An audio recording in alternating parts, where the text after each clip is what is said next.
बिस्मिल्लाहिर्रहमानिर्रहीम। एक साहब का ये सवाल है कि मुफ्ती साहब, मैं 4 रकात ज़ोहर की नमाज़ पढ़ रहा था, गलती से 5वीं रकात के लिए उठकर खड़ा हो गया, तो क्या आखिर में सजदे सो करने से मेरी नमाज़ दुरुस्त हो गई?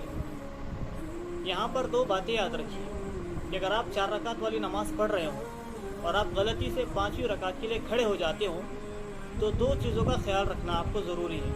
एक तो ये है कि चौथी रकात के बाद आपने क़ायदा किया था या नहीं किया था, यानी 5वीं रकात के लिए जब आप खड़े हुए तो क़ायदा करने के बाद खड़े हुए या फिर बग़ैर क़ायदा किए ही 5वीं रकात के लिए खड़े हो गए थे। मिसाल के तौर पर अगर आप चौथी रकात पढ़ने के बाद क़ायदे आखिरा में बैठ गए और फिर तशहुद पढ़ने के बाद आप 5वीं रकात के लिए खड़े हो जाते और आप ये समझ कर खड़े होते कि मेरी अभी तीसरी रकात है, हालांकि आपकी वो 5वीं रकात है, और 5वीं रकात में आपको याद आता है, तो सजदा करने से पहले यानी 5वीं रकात का सजदा करने से पहले आप लौट जाएं और आखिर में सजदे सौ कर ले, आपकी नमाज दुरुस्त हो जाएगी। ये उस सूरत में जबकि आपने चौथी रकात के बाद क़ायदे आखिरा किया हो।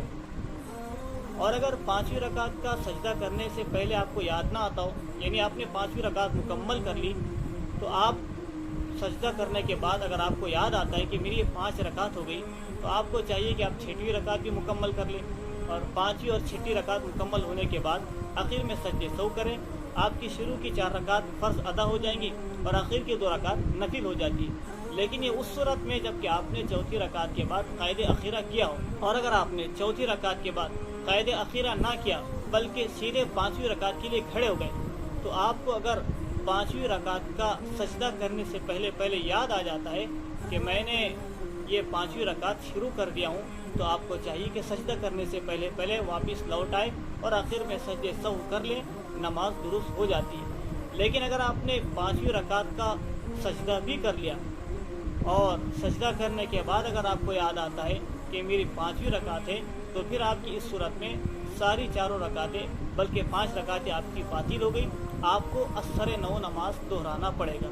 अच्छी तरीके से समझ लें। एक तो वो सूरत है कि आपने चौथी रकात के बाद क़ायदा आखिरा किया और फिर 5वीं रकात के लिए खड़े हो गए, तो यहाँ पर आपको 5वीं रकात का सजदा करने से पहले लौट जाना चाहिए था।